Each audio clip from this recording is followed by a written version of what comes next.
we now know the likes of Messi has come and gone and he's headed to the USA. Now Neymar has said, bonjour, but thanks, I'm off as well. And he's heading to Saudi Arabia for a quite obscene amount of money involved in that one. Well, the mess around Mbappé has continued in this window, but now it seems Mbappé has been reintegrated back into the Paris Saint-Germain first squad thanks to the man at the top, the man you and I both know, the PSG president Nasser Al-Khelaifi. But it begs a bigger question. What is going on at PSG? Has the Fabergé egg project failed? Top journalist at L'Equipe is Erik Beeldeman. Erik, good afternoon to you. What are PSG saying today? Because they've moved away now from the initial idea that we will bring the best to Paris, we will play them and we'll win everything. They've now totally gone in a different direction, have they not? Yes, they go in another direction, but I won't mean that this is a U-turn, because there is still Mbappé. A couple of weeks ago, we had the feeling that Messi plus Neymar plus Mbappé would go at the end of August. So Mbappé stays. That means that there is still limelight, there is still marketing, there is still a great player to entertain. And in the meantime, what is new is that they try to have players who are like Dembele or Colomwani or Ramos from Benfica, who are world-class players, but they are not marketing player, I would say. So the point is that they have understood that to have the three maybe best player in the world together up front doesn't work, because a team is not only names, but is the balance. And the balance of the team was really very bad. The midfield players have had to work for everyone. So it's quite, I would say, a clever move. Erik, what is the situation with Mbappé? Because we've understood it to be this, right? Is that Mbappé was suggesting to PSG earlier on in the year they'd sign a new contract. Then he pulls it out of the bag that he's not going to sign a new contract, because everybody believes that he's going to go to Real Madrid on a free transfer in a year's time. Nasser Khelaifi's got very cross with that and told him, from what I understand, you're going to sit in the reserves, you're not going to do precisely what you want, we're going to sell you now. And then he's come out and said, I'm not going, right? Which is his right. Nasser then said, right, well, you can sit in the reserves, you're not playing. And now they've reached some sort of accord, but the basic premise still is he's not signing a new contract, he's got 1 year to go. Yeah. So the point at the moment is that the negotiation between the two sides have been working well on the fact that Mbappé is available for the team. Mbappé came to Nasser El Khelaifi to say, I definitely want to play this season, and for that they must have had a payback.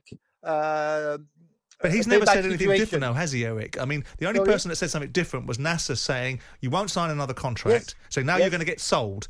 And him then saying, I'm not going to go to Saudi or wherever else you want to sell me to, I'm going to stay. And then Nasser said, you're not playing then. So what's changed here?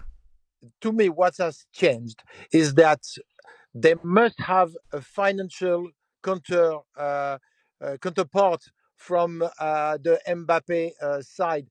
There was a bonus said to be between 100 and 150 million pounds to be given this season to Kylian Mbappé. Yeah. What we do believe at the moment is that in the negotiation, if Kylian Mbappé doesn't sign a new deal, He loses that bonus. He goes for free at the end of the next season for Real Madrid. But in the meantime, he drops 100 to 150 million bonus to Paris Saint-Germain. So it means that Paris Saint-Germain will not sell him in a year time and will get. But they'll get 150 million quid another way. Yeah, exactly. That's the point. Yeah. How do you look back on all of this, Erik? You've covered football in Paris for many years. How do you look back on this episode at PSG? This is the most crazy episode, I would say, in modern football. Not only from the view of Paris Saint-Germain and French football. One player have made a brutal war against his club, against the state of Qatar, against the Sheikh Al Thani of Qatar, and he nearly won it. I can't even say that he won it, because he's back as a player. He doesn't sign a new deal, and Paris Saint-Germain accept the fact. So this is completely unbelievable, and this is also why Paris Saint-Germain, compared to Man City, can't achieve in Europe, because with such a earthquake every season or every half season for ages, you can understand why they do fail in Europe, and you can understand why, with the same money, Man City, with Guardiola and with balance and with a quietness, achieve in Europe. Yeah, but PSG have been very close, and Man City have done it once. Yes. In the 15 years, sorry, that Sheikh Mansour's there. They haven't been that close, Simon. One final for PSG in 12 but years. Man City have been into what, 3 finals? Lost 2 and won 1. So there's not a marked difference. It's not like day and night. I happen to agree with the principle. There's lots of things that I don't understand why Nasser would have done. The problems of signing Lionel Messi, a player at that stage in his career, was all a marketing ploy. The player wasn't the player that was once upon a time adorning Spanish pitches. And the problems that you were going to have with some of the selections that you made with top-end players was always going to be a problem. Yeah. But I think sometimes the terminologies like Las Galactos and Bazball and terminologies like that are constructs of the media, when behind it are people trying to buy good players to make good teams. Yeah. I remember, Eric, when certain players used to go to Ligue 1 and play in France because it would improve them as footballers. Like Maurice Johnson going to Nantes, Eric Black going to Metz, Chris Waddle went to Marseille. But they came from Scotland. Most leagues would improve with them. But Waddle didn't. But Clive Allen to Bordeaux. Yeah, those days have long gone, haven't they? Yeah, of course.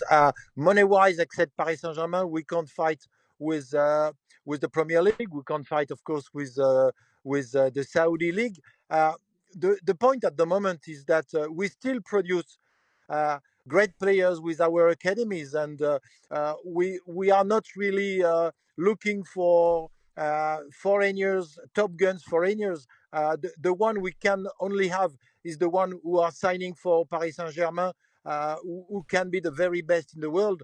But believe me, and you know it for ages, it's better to come to France to buy players than to come to France to sell players. Erik, a final question on this whole thing. How will Neymar be remembered by PSG fans? You know, it's funny because since we have been told that Neymar is leaving, the mood of the fans who are criticizing him, who were really harassing him against the fact that he was not having a proper style life as a top professional player. Nowadays, they are just mourning, they are just regretting, and they have the feeling that it's a love story without a wedding at the end, and it's a sad divorce, and there is an emerging sorrow in the French public.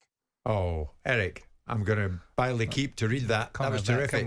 Erik Biederman, merci bien. Thank you very much indeed. Bye-bye. Bye-bye. Au revoir. Jim White and Simon Jordan. Monday to Friday mornings from 10 on AM, on DAB, via the talkSPORT app and on your smart speaker. talkSPORT.